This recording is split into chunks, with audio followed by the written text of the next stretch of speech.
Welcome to Changing Suits. We're your hosts, Bal and Taj, discussing the latest news, views, and general life for us Western Asians. Follow us on Instagram and Facebook, changing_suits, and subscribe so you never miss an episode.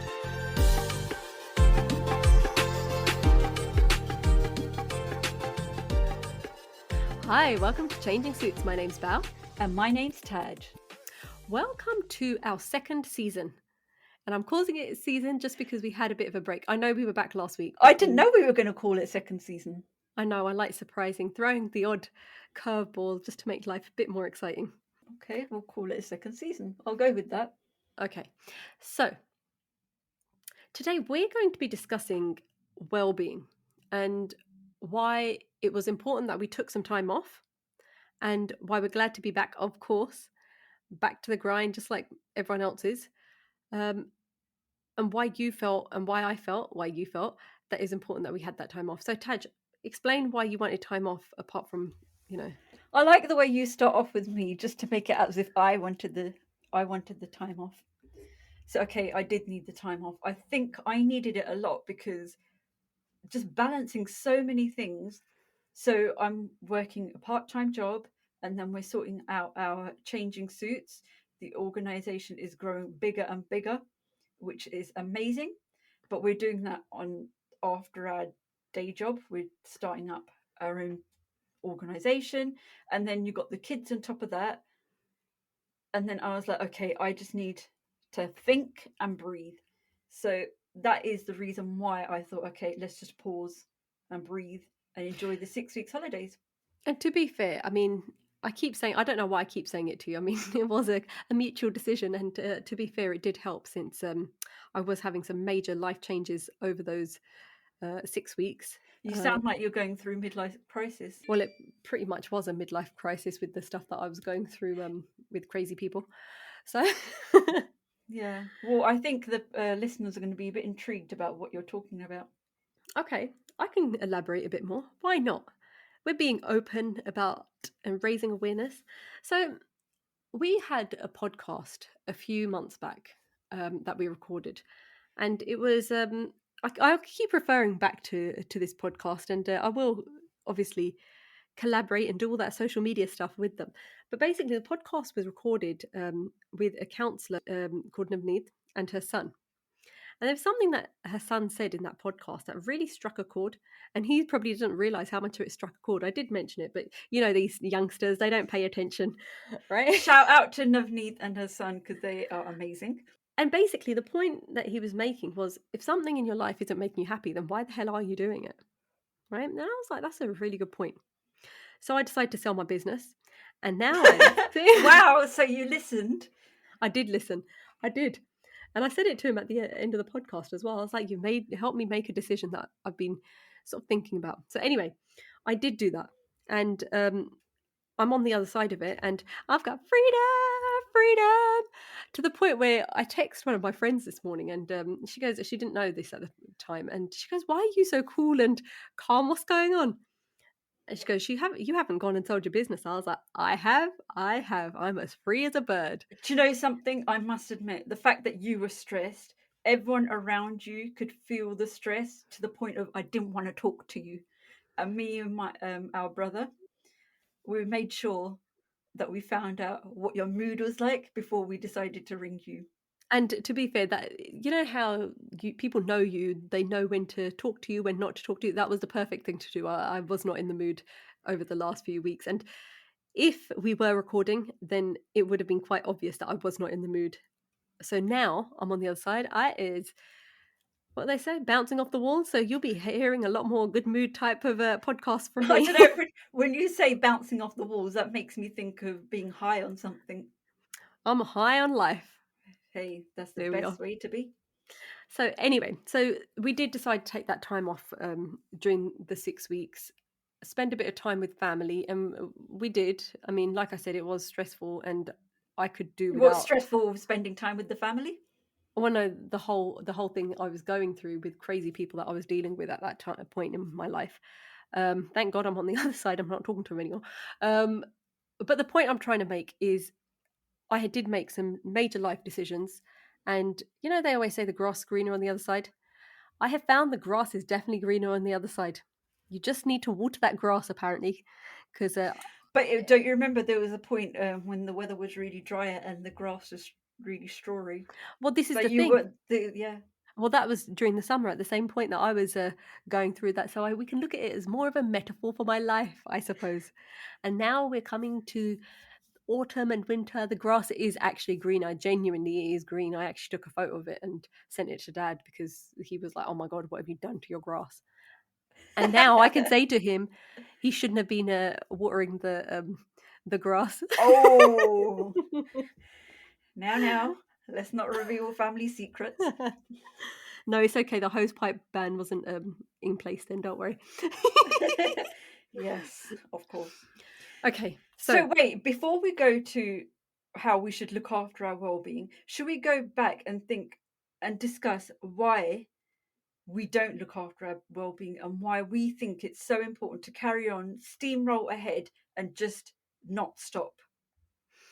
I think, I mean, last week's podcast was really interesting about grief, and there was a part in there where Dipti was saying that throughout whatever she was going through, and she went through a hell of a lot, and she just kept steamrolling through. She, got a job, did this, did that. You get to a point in your life as you grow up where it's non-stop, and even me now, I'm at the stage where if I do have a few minutes to think, and last week this happened where I sat at lunchtime, and yes, I shouldn't have done this, but I did start after lunch. I started carrying on watching TV, and I felt really bad about it. So you get to a point where it stresses you out if you're not taking a break, and it's crazy how life is just busy. I mean, post selling the business, we're working on changing suits, and it's growing. And I feel like I'm still busy. I literally have no time to do anything. Like the house is a mess, obviously, because I just don't have time to do the housework either. It's But the crazy. thing is, I remember when you phoned me while you were sitting down watching TV and you go, "Oh my God, I've watched TV more." Like, I think you watched it for an hour and you felt really bad about that. Yeah. Now, for me, I can understand that because on the weekend, I do not sit down at all. Probably just to have a bite to eat, but that's about it. I'm on my feet. And if I sit down, I feel like I'm wasting the day. So I try to wake up really early and go to sleep really late, which is a crazy thing to do. But I think this stems from the way we've been raised, how it's like, and the life, obviously, what's happened in our lives, etc., to basically seize the moment and do what you can every minute of the day. But one of the things I think quite a lot of busy parents do is, I don't think they mean to do it, but have that guilt factor. For example, don't take days off sick. Like with our dad, I remember he had his appendix taken out and he was in hospital. I don't remember for how long, we were quite young then, but when he came out from hospital, next day he went to work. Now that obviously leaves an impression in your mind because I didn't done a similar thing. Because I remember you, I don't know if you remember this, but I think I had gallstones or something like that, and I was high on morphine and at hospital. And the next day, I asked my dad to drop me off to work. It was like, go, go, go. You've been ill, get over it. But But do you not think? But then I was thinking about this, and I was talking to one of my cousins who's very similar, and she can't. She's non-stop and she keeps going. And I actually think it's a character flaw. It's nothing to celebrate the fact that you get stressed if you're sitting down. And genuinely, I do think it's a character flaw. I've got to sort it out. It's not a good place to be where you're stressed. To be fair, I feel like it's getting a bit better. I mean, I went to Sainsbury's today and I was like, oh my God, I feel so free. I know I was in Sainsbury's. Everyone looked miserable, as they always do in Sainsbury's. I still looked miserable, but in the inside, I was dancing. But I feel like it's getting a bit better. why do you think it is a problem? Why do you think, are we seeing it as a negative to steamroll ahead and not stop? And then when you do stop, It you comes feel back. guilty about it. But the reason it's like that is because we're constantly on the go. We're used to constantly be on the go, and if we're not, so we're in that whole fight and flight sort of mechanism, aren't we? And we can't constantly, as we know, be on that journey of adrenaline being high, stress being high, because it's not good for us. We know that. So if it's not good for us, then it's a problem. The thing is, I was talking to I've got a new staff member joining my team, and she was saying she works really early, like before her hours start, and then works really late after her hours end. Um, and I was explaining that I understand that, and I've got a bad habit of doing that as well. But I said there is a point where you're going to come to burnout. But if you're a person that continuously does that and needs to prove something almost, you're not going to stop until you go through the experience of burnout. You're not going to take someone else's opinion and say that says stop, stop, stop. I think 9 times out of 10, people that are go, go, go, they need to experience it themselves and think, okay, this is what it is. I need to stop. Okay, so two things out of that. Firstly, who are you proving it to? Is my first question. See, I think it's a case of needing to always be right and acknowledgement from everyone else that if you do something wrong, it's like the worst thing in the world. And I think that characteristic is with the manager of this podcast, my daughter as well. She's got this thing where she has to be 100% at everything and do it right. Now, I was thinking to myself, I don't know if this is a bad idea, but getting her not to put 100% work in one of her homework, and I was going to discuss this with her teacher and ask her teacher to give her a bad mark, because I think that is a lesson in life itself, because the world will not end. Well, see, there is a technique where if you are trying to, so exactly what you've said, if you're trying to get away from a stress, so for example, perfectionism, which pretty much is what you're talking about, Yeah. doing something not perfect, how does it make you feel? And is it as bad as this? Because the problem with perfectionism is that you're never going to reach that perfection. Who's perfect, right? No. And I think what makes it even, I don't know, sometimes when you see someone who you put up on a pedestal make mistakes, and you're like, oh my God, you made a mistake. You're human. So we are allowed to make mistakes. It's in a way, it gives you that right to make a mistake as well. I don't know if I'm terming it quite right, but you think, okay, it doesn't matter if I make a mistake as well. See, there's a saying that I was talking to Suk about last week. I can't remember what it was about, but basically the saying is a smart person is someone that learns from their mistakes. A smarter person is someone that learns from someone else's mistake. And Yeah. that's exactly what it is in this case. And I really do believe that. I mean, we should be looking around us. Where are those things those pitfalls? And like we going back to it, this whole thing about well-being and not being able to sit down, I know in myself that it's the wrong thing. And also, how can we make it productive? So since finishing, I've taken up jogging. Mm. And I said this to you the other day, actually, where I started off on a point just a few weeks ago, which literally was just after summer, where I could only run about 2.5k and I'd be exhausted. Now, over the last 2-3 weeks, I went, so on Monday, I actually did 9k by Yeah. myself. Yeah. And the Amazing. point was, and I said this to you, when I said, who are you proving it to? I've sort of realized that we shouldn't be proving it to someone else. It's proving it to ourselves. Can you hit the targets that you're trying to achieve? And when you know that you can, then it's a bit of on the inside, it's a mental party saying, yeah, you just did it. You so totally can smash this. I think, again, it comes to what we always come down to with quite a lot of our podcasts is what will others say? For example, I remember my mom, he said this to me, and I think she may have said it to you. She gave the analogy of burnt toast. Mm. Basically, if you keep doing something, you're going to basically have burnout. What good are you for anyone if you're the one who's burnt out? You can't help anyone else. So you need to learn. We need to, I shouldn't say you, we need to look after ourselves. And I can say I'm preaching this, I still need to practice it. And quite a lot of us are very good in saying you should do this, this, and this, but yet we still don't follow what we're saying. We know what's right, but yet we're still not following it. But I mean, we know that the general thing is eat healthy, do exercise. You will live a long, healthy life. We know that. But again, we're prone to, we are physiologically wired to think negatively. We just are. The whole going back to the fight and flight situation. But going back to the whole point of obviously we took that time off during summer. What change then do you think you have then made in your life to say, actually, I'm going to move forward, I'm going to improve? Because one thing with the podcast, and I always refer, when I'm talking to people now, I refer back to podcasts that we've done that have stuck Yeah, in my mind. I'm like, they're like a journal. well, genuinely, they kind of are, because they've definitely helped me think of things in a different way. Things that I've thought then looked back on saying, actually, I shouldn't be terming it like that. And I've said it in the podcast where it's like, oh, actually, no, you're right. I shouldn't be saying that because of the negative impact, which you don't realize there is at the time.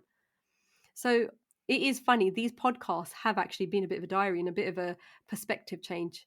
Like I said earlier, I've made quite big major decisions in the last few weeks because of something that came out of a podcast. So what changes do you think going forward that you're going to have? Because you've been pretty stressed over the last few weeks anyway. Not everyone can just quit everything like me. No, joking. Just rub it in. So one thing, while we were off, I came to a point where I thought I just want to give everything up. I'm so stressed, I can't be bothered. And then I had a random text message. I don't know if I told you about this. I No. had a random text message sent from someone that I used to meet in Norway. It's like a babies group that we used to go to, and we only met each other a handful of times. And she randomly messaged me, and she goes, "Hi, do you remember me?" And yes, because she's on my friends list on Facebook. I was like, "Yeah, yeah." And she What goes, do you want? No, no." Contact me. Yeah. She was too nice. I would never say that to her. And basically, she goes to me, "I was in Swindon, and I was talking to my husband about you." And I thought, wow, you still remember me, was my first thing. So that was like, wow. Do you know what? If someone said that to me, I'd be like, look, I don't need to know what you and your husband were bitching about. Like, it's just that's something that should stay between you. No, no, this was a genuinely nice. And she said that she saw the work that we were doing, the changing suits, and this event. And she goes, "It's amazing what you're doing." And I was like, wow, oh my God. It really did move me. And then she goes, then she sent me a picture. She goes, "This popped up on her Facebook. It said, 'Some stranger somewhere remembers you because you were kind to them.'" That's making me tear up even now, because I'm thinking, wow, Hmm. you don't know who's watching. Yeah, no, it's true, and not much does make you tear up. So that's saying something to Yeah, your and friend I out just there. want to give a shout out to her. Her name's Ellen. The messages that she sent me, and she didn't have to, because we haven't seen each other for 5 years, it must be now. And it was just random. And I thought, wow, sometimes you do things in life and you don't realize that they're having an impact on others. Well, this is the other thing. I mean, it's a case of whatever we do, as especially again looking at our generation, we plow through life, we do the things that we're doing, but we don't give ourselves the pat on the back saying, actually, yeah, what I just did was good in this respect. It's made a difference in someone's life. And that's also, I mean, that's fantastic, right? I Yeah, mean, if someone definitely. compliments you after 5 years, like that's amazing. Instead, what we tend to do is try and pick the faults of what we did wrong in a situation. And I was That's talking to true. someone just yesterday about this. Um, we were just talking about motherhood. It was a random conversation, and the person I was talking to was saying, mother guilt, usual stuff. Anything you do is going to be, I did something wrong here, here, here, here. And we were just talking. And something I said was, actually, no, you couldn't have done it any better. Like, I'm telling you, you couldn't have done it any better. So how is it that you're still turning around and having a go at yourself for how great you were? Is that, and this is the issue we've got. Yes, we've got that whole, what will the community say, which pops up every single time. But then we've got this negative thing also about ourselves, not only about other people being negative about us, but us being negative about ourselves. That makes me think of a podcast that we done with Manjit Dul, and it was just he's got a lot of confidence and he's very energetic, and certain things that he said made me think, wow. So he talked about a problem in his life and he spoke about how he overcame it, and he just had such positive energy and how he overcame things that he couldn't do, but he thought of it in different light. And that makes you think, okay, just because you're happy and you love what you're doing and you are empowered by what you're doing yourself, there's nothing wrong with that. It doesn't matter if others, and I think that sometimes we've got that desi thing as well, is don't be too happy Mm. about things, just in case the nudger, is it nudger, whatever, um you know what I'm talking about. Don't be too happy, don't over, you know, say how amazing things are, because you don't know, it could go wrong.